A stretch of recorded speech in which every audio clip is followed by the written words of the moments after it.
ইনশাআল্লাহ। একই সাথে আমরা বলতে চাই, এই পুরান ঢাকায় আমরা দেখতে পেয়েছি পাথর দিয়ে এই অঞ্চলের মানুষদেরকে হত্যা করতে আমরা দেখেছি। দীর্ঘদিন ধরে চাঁদাবাজি, সন্ত্রাস, টেন্ডারবাজির মাধ্যমে এখানকার মানুষের উপর নির্যাতন নিষ্পেষণ করতে দেখেছি। আমরা আশা রাখি ইনসাফের প্রতিনিধি দাঁড়িপাল্লার কান্ডারি আমাদের এইখানকার যিনি আমাদের প্রতিনিধি হাজী এনায়েতুল্লাহ ভাই নির্বাচিত হয়ে এসে এই অঞ্চলের মানুষের যে মুক্তির লড়াই, যে লড়াইয়ের জন্য তিনি দীর্ঘদিন ধরে সংগ্রাম করছেন, সেই লড়াই তিনি নেতৃত্ব দেবেন ইনশাআল্লাহ।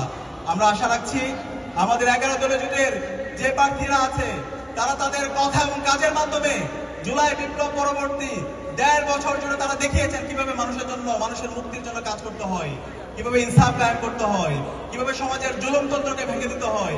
ইতিমধ্যে আমরা দেখতে পেয়েছি তারুণ্যকে নিয়ে তাদের ভাবনা কি, রাষ্ট্র নিয়ে তাদের ভাবনা কি, সমাজের ইনসাফ কায়েম করার জন্য তাদের ভাবনা কি, সেটা তারা পরিষ্কার করেছেন। আমরা আশা করছি বাংলাদেশের ইতিমধ্যে তরুণরা প্রতিটি ক্যাম্পাসে 5টি ছাত্র সংসদ নির্বাচন হয়েছে, সেখানে তরুণরা ইতিমধ্যে ইনসাফের প্রতিনিধিকে বাছাই করে নিয়েছে এবং আগামী 12 ফেব্রুয়ারি যে জাতীয় নির্বাচন হবে সেই নির্বাচনে ইনসাফের প্রতিনিধি দাঁড়িপাল্লার কান্ডারি এবং 11 দলীয় জোটের যে প্রতিনিধিরা আছে তাদেরকে দেশের মানুষরা ভূমিদয় বিজয়ের মাধ্যমে বিজয় করে এনে এসে বাংলাদেশে ইনসাফ কায়েমে তারা সহযোগিতা করবে ইনশাআল্লাহ। আপনারা কি পারবেন ইনশাআল্লাহ?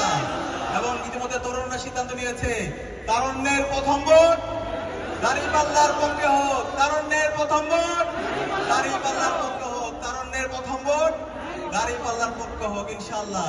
আপনাদের এই অঞ্চলের যিনি নেতা, ঢাকা 27 নেতা এনায়েত ভাই, তার কাজের মাধ্যমে, তার কথার মাধ্যমে তিনি প্রমাণ করেছেন। আমরা আশা রাখছি ইনশাআল্লাহ নির্বাচিত হয়েছে আপনাদের প্রত্যেকটা কমিটমেন্ট তিনি কাজের মাধ্যমে বাস্তবায়ন করবেন ইনশাআল্লাহ। একই সাথে আমরা বলতে চাই, যারা এখনো চাঁদাবাজি করছেন, যারা এখনো সন্ত্রাস কায়েম করছেন, যারা এখনো বিভিন্ন ধরনের হুমকি দিচ্ছেন, আপনাদের এই রাজনীতি বাংলাদেশে আর চলবে না। যারা এই দুর্নীতি করছেন, সন্ত্রাস করছেন, চাঁদাবাজি করছেন, আমরা কিন্তু প্রজেক্টরের মাধ্যমে সব জাতিকে দেখাই দিব, কোনো ছাড় দেওয়া হবে না, সন্ত্রাসীদের কোনো ঠিকানা হবে না।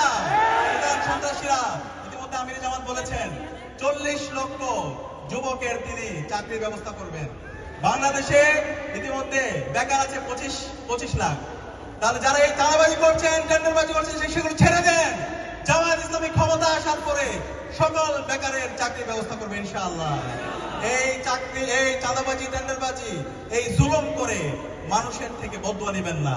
আসেন, এই জুলাই বিপ্লবের মাধ্যমে আমাদের যে সুযোগ এসেছে একটি ইনসাফ ভিত্তিক বাংলাদেশ বিনির্মাণ, সেই বাংলাদেশ বিনির্মাণে আমরা সবার কৌতূহল কাজ করি এবং সৎ, দক্ষ, আদর্শ দেশপ্রেমিক যে প্রার্থীরা আছে তাদেরকে আমরা বাছাই করার মাধ্যমে বাংলাদেশে ইনসাফ কায়েমে আমরা সহায়তা করি।